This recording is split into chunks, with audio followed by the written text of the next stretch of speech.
नमस्कार मित्रों, आप सभी का स्वागत है मेरे चैनल ज्योतिष आज तक पर।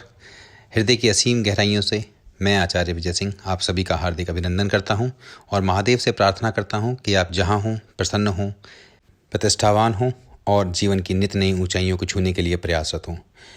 मित्रों, इस वीडियो को आगे बढ़ाते हुए आज हम बात करेंगे शनि, जो कि मार्गी होने जा रहे हैं 4 नवंबर को। हम सभी जानते हैं कि इसी वर्ष 17 जून को शनि वक्री हो गए थे और जो कि 4 नवंबर को अब दोबारा से मार्गी होने जा रहे हैं। तो आपकी राशि पर शनि के मार्गी होने से क्या प्रभाव पड़ेगा और क्या नए बदलाव आपके जीवन में आएंगे, किन सावधानियों का हमें ख्याल रखना है और इस गोचरीय चाल के दौरान शनि हमें किस तरीके से प्रभावित करेंगे, आइए इन्हीं सभी विषयों पर बात करते हुए चर्चा को आगे बढ़ाते हैं। यह वीडियो बहुत महत्वपूर्ण है मित्रों, हम चाहेंगे कि आप इस वीडियो को पूरा देखें, क्योंकि इस वीडियो को पूरा देखने मात्र से आपको इस शनि के गोचर के दौरान क्या क्या लाभ होने वाले हैं, आपको इसकी पूरी जानकारी इसी वीडियो के माध्यम से प्राप्त होगी और क्या उपाय हमें करने हैं इसका भी हमें ध्यान रखना है। वो उपाय भी हम वीडियो के अंत में आपको अवश्य बताएंगे। मित्रों, बहुत से लोग जो कि ये नहीं जानते हैं कि वक्री और मार्गी इन दोनों में क्या अंतर होता है। तो वक्री बेसिकली रेट्रोगेट जिसको हम बोलते हैं, रेट्रोगेट का मतलब होता है कि किसी भी ग्रह की उल्टी चाल। तो शनि जिनकी उल्टी चाल अभी तक चल रही थी, जो अभी तक वक्री चल रहे थे, 4 नवंबर को जब ये मार्गी हो जाएंगे हमारी राशि में। हालांकि शनि जब वक्री होते हैं तो यह और भी ज़्यादा पावरफुल हो जाते हैं। अगर बहुत ही सिंपल भाषा में बात की जाए तो वक्री जब कोई ग्रह हो जाता है तो इसका मतलब है कि वह अब जहाँ बैठा हुआ है वहाँ से पीछे भी देख सकता है। तो जैसे कि शनि के पास 3 दृष्टियाँ होती हैं, तो जिस घर में वह बैठते हैं वहाँ बैठकर वो तीसरा घर, 7वां घर और 10वां घर आपकी कुंडली में जो होता है उसको देखते हैं। तो वक्री होने की कंडीशन में क्या होता है, जैसे शनि मान के चलिए वक्री हो गए हैं, तो वक्री होने के बाद वो जिस घर में बैठे हुए हैं उस घर से एक घर पीछे भी देख लेंगे और एक घर आगे भी देख लेंगे। अर्थात ऐसे पर्टिकुलर केस में शनि की 3 की जगह 5 दृष्टियाँ हो जाएंगी। तो जिस घर में बैठे हैं वहाँ से एक घर पीछे, एक घर आगे, इसके अलावा तीसरी दृष्टि, 7वीं दृष्टि और 10वीं दृष्टि। तो यानी वक्री कंडीशन में शनि और भी ज़्यादा पावरफुल हो जाते हैं, एक घर पीछे और एक घर आगे देखने की क्षमता भी शनि ग्रह को मिल जाती है। तो इसी पे चर्चा को आगे बढ़ाते हुए हम बात करेंगे कि आपकी राशि में शनि के मार्गी होने पर क्या प्रभाव पड़ेगा और जब ये वक्री थे तो आपकी राशि में ये कैसा प्रभाव दे रहे थे, क्या फल आपको मिल रहे थे, किस प्रकार के परेशानियों से या सावधानियों से आपको गुजरना पड़ रहा था। तो ज़्यादा समय व्यर्थ ना करते हुए अपनी पहली राशि मेष राशि के बारे में। तो मेष राशि से शनि 11th हाउस में गोचर कर रहे हैं।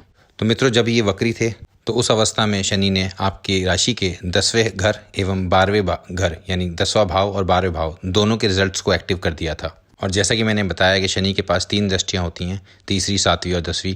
तो 11वें घर में बैठकर शनि आपके लग्न भाव को तो देख ही रहे थे, वहीं से शनि की 7वीं दृष्टि आपके पंचम भाव पर थी और शनि की 10वीं दृष्टि आपके अष्टम भाव पर थी। और इन भावों को ही शनि वक्री होने की अवस्था में भी देख रहे थे और मार्गी होने की अवस्था में भी देखेंगे। अब यहाँ प्रश्न उठता है कि आपके लिए क्या बेहतर था, वक्री होना या मार्गी होना।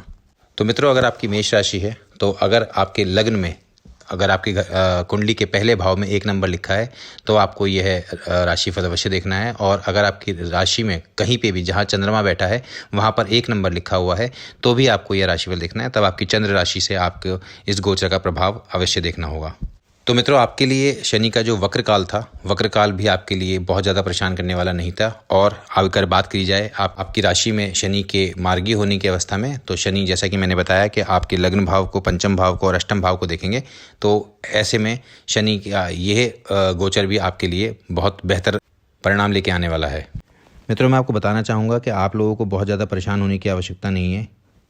आपके लिए सबसे अच्छा प्लस पॉइंट ये है कि आपके भाग्य के स्वामी आपके लग्न से गोचर कर रहे हैं और इसके बाद आने वाले 2024 में जब गुरु अपने राशि परिवर्तन करेंगे तो वह भी धन भाव में चले जाएंगे, जो कि आपके लिए एक बहुत सकारात्मक पॉइंट होगा।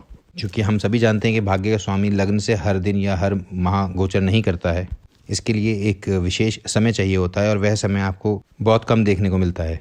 अब यहाँ बात करें तो शनि आपके लाभ भाव से गोचर कर रहे हैं, वो भी अपनी मूल त्रिकोण राशि में। मित्रों, मैं आपको बताना चाहता हूँ कि यह समय जो है यह आपकी ग्रोथ के लिए बहुत ही अच्छा समय है। तो इस समय में आप जितनी भी ग्रोथ करेंगे आप सभी के लिए उतना ही ज़्यादा अच्छा रहेगा। हालांकि ये बात सच है कि शनि जब वक्री थे तो 11वें भाव में बैठकर उन्होंने 10वें भाव और 12वें भाव के रिजल्ट्स आपको देना शुरू कर दिया था। 12वें भाव के रिजल्ट के बारे में अगर बात की जाए तो ये हो सकता है कि आपके खर्चों में वृद्धि हुई हो। जब शनि वक्री थे उस दौरान आपको ट्रैवलिंग भी करनी पड़ी हो, थोड़ा संघर्ष करना पड़ा हो, आपको थोड़ा घर से दूर जाना पड़ा हो, यह संभव है। जैसा कि मैंने बताया, शनि वक्री होने पर मजबूत हो जाते हैं।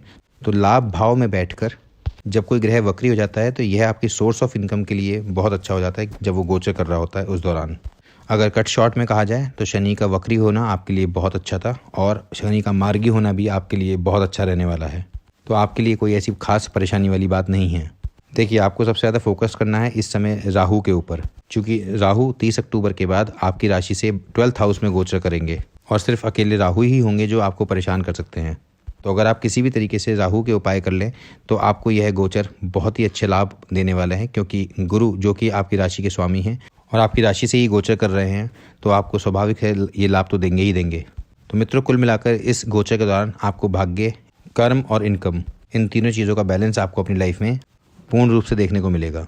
अब शनि जो कि लाभ भाव से ऑलरेडी गोचर कर रहे हैं और मार्गी भी हो जाएंगे, तो आपको इसका रिजल्ट और भी बेहतर देखने को मिलेगा कि खर्चों के ऊपर आपका बहुत अच्छा नियंत्रण हो जाएगा। शनि की तीसरी दृष्टि आपके लग्न भाव पर पड़ेगी, जो कि उनकी नीच दृष्टि होगी। तो इस दौरान आपके मन में अगर ऐसे विचार आते हैं कि मैं कुछ विशेष अपनी ज़िंदगी में नहीं कर पा रहा हूँ, या मैं जहाँ था वहीं का वहीं हूँ, या मुझसे कुछ नहीं हो पा रहा है, या कॉन्फिडेंस की कहीं ना कहीं आपको कमी महसूस होती है, आपको ऐसा लगता है कि मेरे काम बहुत डिले हो रहे हैं और सब लोग आगे बढ़ते जा रहे हैं ज़िंदगी में, अगर ऐसे ख्याल आपके दिमाग में आते हैं तो आपको बिल्कुल भी परेशान होने की आवश्यकता नहीं है। इस चीज़ को लेकर आपको बिल्कुल परेशान नहीं होना है, क्योंकि शनि लग्न में बैठकर आपकी अगर नीच दृष्टि से देखेंगे लग्न को, तो ये चीज़ होना बिल्कुल स्वाभाविक है, इसमें कोई घबराने वाली बात नहीं है। को ऐसे विचारों को बिल्कुल दरकिनार कर देना है और आपको प्रयास करना है और आपको ये सोचना है कि मुझे इस समय ये जो गोल्डन पीरियड मिला है इसमें मुझे मेहनत करनी है, क्योंकि आपके द्वारा की जाने वाली प्रत्येक मेहनत का परिणाम आपको बहुत अच्छा देखने को मिलेगा और आप इस अवधि के दौरान आप जो चाहेंगे वो आप आसानी से प्राप्त कर सकते हैं। बस आपको अपना जो आत्मविश्वास है उसको डगमगाना नहीं है। तो लाभ भाव से शनि का ये जो गोचर है ये आपके लिए बहुत पावरफुल रहने वाला है। अगर किसी को जॉब नहीं मिल रही है या जॉब नहीं मिल रही थी और आप जॉब के लिए प्रयास करते तो आपको इस गोचर के दौरान बहुत आसानी से जॉब मिल जाएगी।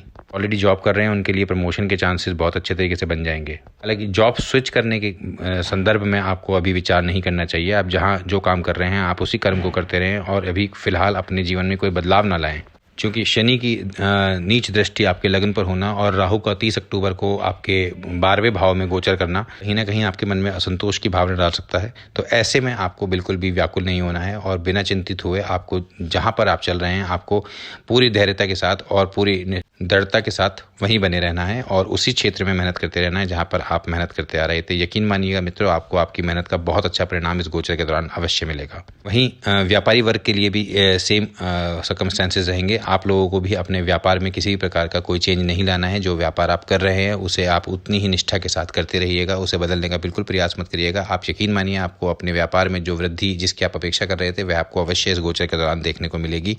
हालांकि 11वें भाव में बैठकर शनि अपनी सप्तम दृष्टि से आपके पंचम भाव को देखेंगे, तो हेल्थ के लिए थोड़ा सा आपको सावधान रहना है। हेल्थ के पॉइंट ऑफ व्यू से ये थोड़ा सा अच्छा नहीं है। हालांकि शनि जब पंचम भाव को देखेंगे तो ऐसा नहीं है कि आपको कोई बहुत बड़ी बीमारी आपको होगी, लेकिन हाँ ये बात ज़रूर है कि शनि पंचम भाव को देखते हुए आपके जो हेल्थ को लेके खर्चे हैं वो थोड़े से बढ़ा देते हैं। कभी वायरल, कभी बुखार या कभी किसी पेट से संबंधित समस्याएं, ये छोटी मोटी समस्याएं आपके साथ लगी रह सकती हैं। सात्विक भोजन अगर आप करते हैं तो आप इसका कंट्रोल भी कर सकते हैं। इसमें कोई बहुत ज़्यादा चिंतित होने वाली या परेशान होने वाली बात नहीं है। अष्टम भाव में शनि की जो 10वीं दृष्टि पड़ रही है, इसका सीधा सीधा तात्पर्य यह है कि इस दौरान आपके कार्य थोड़े विलंब से होंगे और आपको दूसरों की अपेक्षा थोड़ी ज़्यादा मेहनत करनी पड़ सकती है।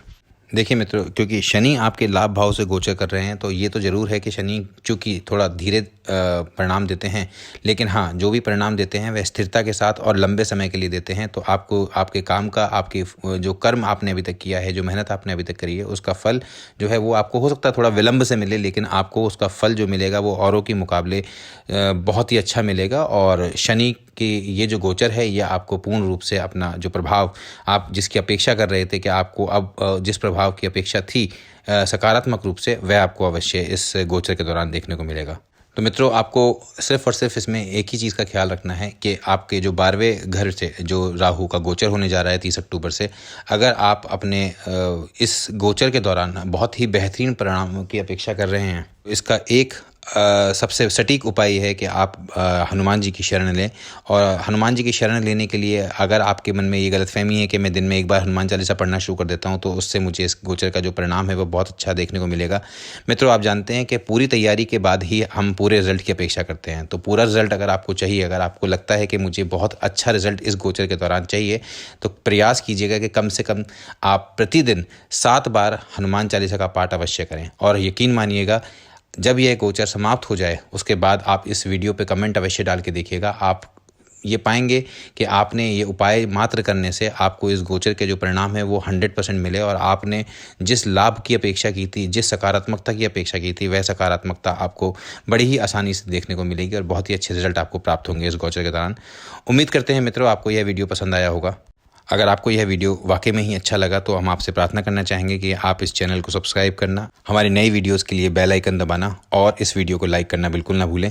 और कोशिश करें कि यह वीडियो अपने उन दोस्तों को शेयर करें जिनकी मेष राशि या मेष लगन है, ताकि आपकी तरह वह भी इस वीडियो के माध्यम से अपने इस गोचर के दौरान मिलने वाले परिणामों के बारे में जान सकें और अगर वह अपने जीवन में कोई गलती कर रहे हैं तो सतर्क होकर अपने धर्म के मार्ग पर आगे बढ़ सकें।